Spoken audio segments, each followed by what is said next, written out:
Hello everyone, स्वागत है आप लोगों का मेरे चैनल में। अर्चना एस.के. त्रिपाठी, वेलकम है जी आप लोगों का। तो आज आप सोच रहे हो मैं गैस क्यों दिखा रही हूँ ना, क्योंकि अभी ये रात का टाइम है, रात के 10:30 बज रहे हैं। अभी मैंने सारा क्लीनिंग का काम किया है, किचन साफ़ किया अच्छे से, तो मैं इसलिए दिखा रही हूँ। मैंने कहा मैं करती हूँ तो मैं अपने सब्सक्राइबर से, अपनी यूट्यूब फैमिली से भी शेयर करती हूँ ये बात।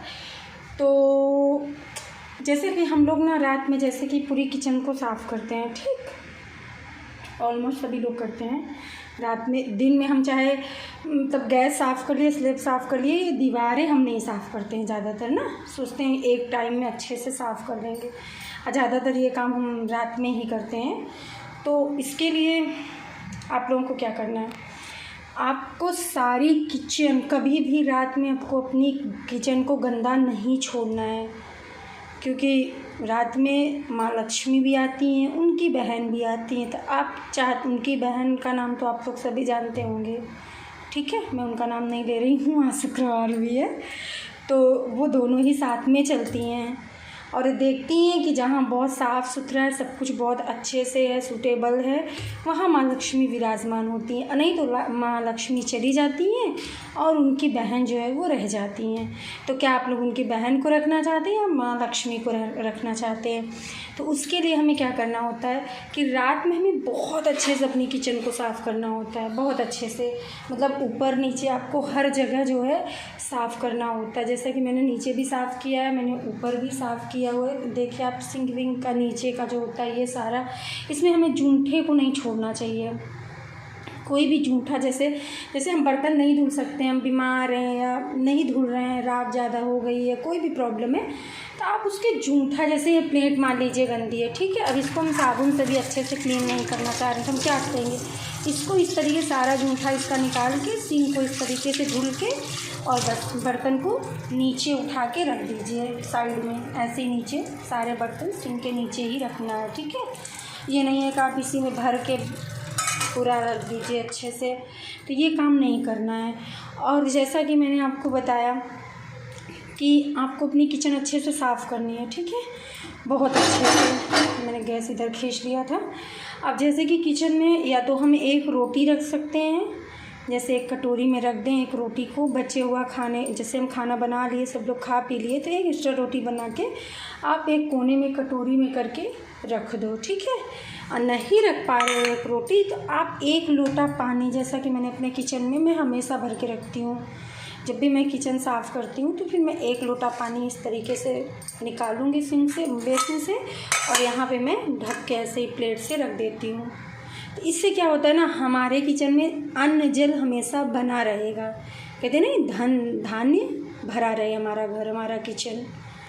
तो बखरी कहते थे पुराने लोग कि रात में ऐसा करने से, जल अन्न रखने से हमारी बखरी हमेशा भरी रहती है। जैसे कि मैंने अपने मायके में देखा, मेरी अम्मा करती हैं, अभी भी मेरे यहाँ होता है, मेरी भाभियाँ हैं तो भी होता है, क्योंकि ये मेरे माई, मतलब मेरी दादी के टाइम से हम लोग देख रहे हैं, आज तक यही हो रहा है कि हमारे यहाँ गाँव में ही था, लेकिन सारी किचन बहुत अच्छे से साफ़ होती थी। एक बड़े से मतलब जो आता है टब टाइप, उसमें ही सारे बर्तन धुल के सारा जूठा गाय को डाल दिया जाता था। जो भी पशु हैं आपके घर में, आप एक रखते हो रखने वाला, तो उसमें सारे बर्तन को इकट्ठा कर दिया जाता था, सुबह भले कि उसको धुला जाए। पर अब मेरी भाभियाँ लोग आ गई हैं तो अपना टाइम टू टाइम रात में ही धुल लेती हैं, दिन का कोई बवाल ही नहीं है। तो कहने का मतलब ये है कि जो मैं देखी हूँ और जो हमारे यहाँ होता है, ठीक है, वो मैं अपने ससुराल में भी करती हूँ, यहाँ भी होता था, ऐसा नहीं है, यहाँ भी होता था। मेरी जेठानी लोग करती थी, मेरी सास करती थी, तो मेरे आने पे तो मेरी जेठानी लोग करती थी, फिलहाल मेरी सास नहीं करती थी क्योंकि मैं बहुत लास्ट में आई हूँ। तो ये चीज़ है। और दूसरी चीज़ ये है कि जैसे हमने किचन साफ़ कर लिया, सारा कुछ हो गया, सब कुछ फिनिश हो गया, पानी रख दिया, रोटी रख दिया, रोटी नहीं रखा, सिर्फ पानी रख दिया, अब हम जा रहे हैं, ठीक है। अब जैसे कि किचन तो साफ़ हो गई है, अब काम क्या है यहाँ पर, तो जैसे हमने दूध गर्म किया कभी, या पानी गुनगुना किया, कोई भी काम किया, तो क्या करते हैं ना कि ऐसे बर्तन जैसे गर्म किया और ये लिया और इसको यहाँ पे ऐसे छोड़ दिया, ठीक है। तो हमें इसको छोड़ना नहीं है, क्योंकि गैस जो है वो लक्ष्मी है, ये जलेंगी तो ही हम खाएंगे। कहते हैं ना चूल्हा जलेगा तो ना खाओगे, तो ये चूल्हा है हमारा, ये जलेगा तो ही हम खाएंगे, तो ही हमारे पेट में जाएगा। जब हमारा चूल्हा नहीं जलेगा इसका मतलब हमारे घर में कुछ है नहीं जिससे हम अपना चूल्हा जला सकें। ठीक है, तो ये चूल्हा यानी माँ लक्ष्मी है। ठीक है, अन्नपूर्णा है हमारी किचन। तो अब आपके सर में कोई सारा दिन कोई बड़ा सा ढेला दे दे, बांध के दे दे, पोटली दे दे, आप पूरे टाइम उठा सकते हो। आपको लगेगा ना थोड़े टाइम के लिए इसे नीचे रखो तो मैं भी थोड़ा रिलैक्स हो जाऊँ, मैं भी थोड़ा आराम महसूस कर पाऊँ, या मैं थक गया हूँ, मेरा सर दुखने लगा है ना, लोग कहते हैं ना बहुत ज़्यादा आज हेडेक हो गई, आज तो सर दुखने लगा। तो ये लक्ष्मी है, सारा दिन तो इसमें हम चढ़ाते ही हैं, बनाते ही हैं। कुकर चढ़ा दिए रखा है, तवा रखा है, कढ़ैया रखी है, कुछ न तो कुछ हम करते रहते हैं। चाय बनाते हैं वो भी छान के यहीं पे छोड़ दिए। ठीक है, पर रात का टाइम क्या है कि हम जैसे आराम करते हैं, चैन की नींद लेते हैं, सारे काम धाम से छुट्टी पा के रात में रिलैक्स करते हैं, सोते हैं। तो ऐसे माँ लक्ष्मी भी है, इनको साफ़ सूफ करिए, गैस को, चूल्हे को, और साफ़ करने के बाद आप कोई चीज़ बना भी रहे हो, उसके बाद कर भी रहे हो, तो बस उसको ऐसे उठाइए और यहाँ पे ऐसे पलट के रख दीजिए। एक बार पानी से ऐसे धुल के डालिए और पलट के रख दीजिए। इससे इनका भी सर हल्का होगा, इनका सर हल्का होगा तो ये शांत रहेंगी, ये शांत रहेंगी तो हमारे घर में बरकत आएगी। समझ रहे ना, हम खुश रहेंगे, एक पॉजिटिव एनर्जी आएगी हमारे किचन में। अब जैसे कि तवा है तो कुछ लोग तवा ही बनाए, रोटी ऐसे ही छोड़ दिए, पड़ा हुआ है।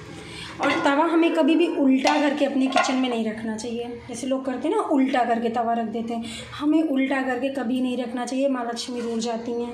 हमें तवा हमेशा सीधा रखना चाहिए। वैसे मेरा नॉन स्टिक वाला है, बाहर मैंने रखा हुआ है जिससे हम रोटी बनाते हैं, पर मैं आपको बताने के लिए दिखा रही हूँ कि ये तवा हमें सीधा रखना चाहिए। और एक चीज़ है, कई घर में कढ़ैयाँ क्या करते हैं ना लोग, जैसे बर्तन अपना मजोज गया तो अलमारी में सेट कर दिए, इस तरीके से रख के ना, लगभग लोग इसी तरीके से रखते हैं, आपने देखा होगा। पर मैं अपने हाथ से, मेरा रिकॉर्ड रहा है कि जब से, मतलब पहले तो रिकॉर्ड नहीं रहा क्योंकि मम्मी मेरी बहुत ध्यान देती थी इन सब चीज़ों का। मेरी मम्मी मैं बोलती थी, मम्मी मैं सास को बोलती हूँ, मैं भूल से अगर मम्मी बोलती हूँ सुधारती हूँ, मेरी अम्मा।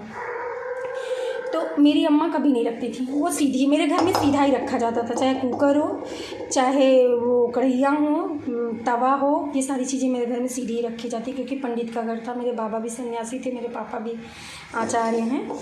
तो इस तरीके से अब मैं ससुराल में भी बर्तन चाहे जितना ज़्यादा रहे, मैं अलमारी में इसी तरीके से, अलमारी में जगह मुझे नहीं समझ में आ रही तो मैं नीचे ही ज़मीन पे ऐसे ही साइड में रख देती हूँ, एक के ऊपर एक करके 3-4 हैं तो मैं ऐसे ही करके रख देती हूँ। मैं कभी भी उल्टा करके नहीं रखती। कहते हैं उल्टा करके रखने से घर में जो है वो बीमारी और दरिद्रता आती है। तो कहते हैं घर में बीमारी और दरिद्रता आती है। इसी तरीके से मैं तवे को भी नहीं रखना चाहिए, ठीक है, बिल्कुल नहीं रखना चाहिए। अब एक चीज़ तो मुझे था जो मैं सुबह बताती, पर कोई नहीं, अभी मैं वीडियो बना रही हूँ तो मैं बता देती हूँ। जैसा कि हम लोग करते हैं, तो ये काम है पानी का, ठीक है। ये मैंने दोबारा पानी लिया और लोटे का पानी रखा हुआ, उसे मैं नहीं छेड़ूंगी। और इस पानी को हमेशा दरवाजे पे गिराना चाहिए। तो गेट, जो हमारा गेट होता है सामने का, वो नहीं है, तुम गलियारे में, आंगन छोटा सा बना रहता है आजकल शहरों में या फ्लैट में, कहीं भी तो आंगन रहता है, वहाँ गिराइए और एक्स्ट्रा पानी डाल के वाइपर से मार दीजिए, नाली से बह जाए, बस उसका काम ये। इससे हमारे घर में जो है वास्तु दोष खत्म हो जाता है। इस पानी का यही महत्व है कि घर में वास्तु दोष नहीं आता है। लोग कहते हैं ना आपके घर में वास्तु दोष है, वो चीज़ नहीं आता है। अब ये पानी जो है, ये पानी मैंने अलग से लिया हुआ है। तो जैसे अभी तो रात है, पर मैं बता रही हूँ मैं सुबह कैसे करती हूँ। शायद आपने नोटिस किया होगा, कभी मैं अगर वीडियो बनाई होंगी तो मैं लेके हल्का सा कपड़े में पोंछती ज़रूर हूँ, मैं पोंछती हूँ, कभी आप नोटिस किए होंगे। तो आपने ऐसे पानी लिया, गैस पूरी साफ़ है, किचन हमारी साफ़ है, ठीक है। ये इस तरीके से किया, बस छिड़क दिया ना पानी, और एक कपड़े को लो, बस फटाफट इस तरीके से जो है आपने साफ़ कर दिया। इसका मतलब जानते हैं क्या हुआ? इसका मतलब ये हुआ कि जैसे हम रात में कितना भी नहाए रहें, हम कितने भी साफ़ से नहा धो के एकदम साफ़ सुथरे होकर सोते हैं, लेकिन सुबह उठ के नहाते हैं, उसके बाद ही हम किचन में खाना बनाते हैं और अपने पूजा घर में जाते हैं। है कि नहीं? ज़रूर करते हैं ऐसा। ऐसे हमारी किचन है, रात में तो हमने साफ़ कर दिया सफाई के मारे कि माँ लक्ष्मी हमारे घर से नाराज़ ना हो जाएं और हमारे घर में शुद्धिकरण बना रहे, साफ़ सफाई बनी रहे, कीटाणु ना आए, कीड़े मकोड़े ना आए गंदगी से। कई सारी चीज़ों से हम अपने घर की सुरक्षा करते हैं, तो साफ़ सफाई करते हैं। हम लोगों का स्वास्थ्य सही रहे, किसी को इन्फेक्शन ना हो, स्टमक इन्फेक्शन ना हो, उल्टियाँ ना हो, बहुत सारी चीज़ें हैं कि इस अगर बेसिस पे देखा जाए तो उसको हम इस बेसिस पे भी अपना घर साफ़ रखते हैं, ठीक है। लेकिन ये जो मैंने अभी किया सुबह उठ के, इससे क्या होता है, हम अपनी किचन को दोबारा से, गाँव में पहले क्या होता है, पोतना कितना भी रहता था पर वो घर में झाड़ू पोछा ज़रूर एक बार आंगन में और पूजा घर में लगाया जाता था और किचन में, क्योंकि पूरा घर हम देर से भी साफ़ कर लेंगे चल जाएगा, लेकिन ये 3 चीज़ें हमेशा साफ़ होनी चाहिए। तो हम ये साफ़ पानी डालें और कपड़े से पोछे, मतलब हमारी किचन भी अभी साफ़ हो गई, सुबह हो गया, नया दिन शुरू हो गया है, तो हम शुद्धिकरण के साथ शुरू करते हैं। बस यही था मेरा टॉपिक। अगर आपको सही लगेगा तो प्लीज़ फॉलो करिएगा, नहीं लगेगा तो वीडियो समझ के भूल जाइएगा। और मेरे चैनल को like, subscribe and share please करिएगा। और प्लीज़ मेरे सब्सक्राइबर 8-8, 10-10 एक दिन में कम हो जा रहे हैं। अगर आप लोगों में कोई भी बदमाशी कर रहा होगा तो मैं बताऊँगी, ठीक है। और प्लीज़ आगे भी शेयर करिए, सपोर्ट करिए, प्यार दिखाइए अपना। और मैं कोशिश करूँगी मैं कंटिन्यू वीडियो रखूँ, नहीं रख पाऊँगी तो माफ़ करिएगा, लेकिन मैं पूरी कोशिश करूँगी कि मैं कंटिन्यू वीडियो डालूँ, ठीक है। Bye bye and thank you. ये रात की वीडियो इसलिए गुड नाइट, शुभ रात्रि, जय माता दी, जय हो भोलेनाथ की, जय हनुमान जी महाराज की।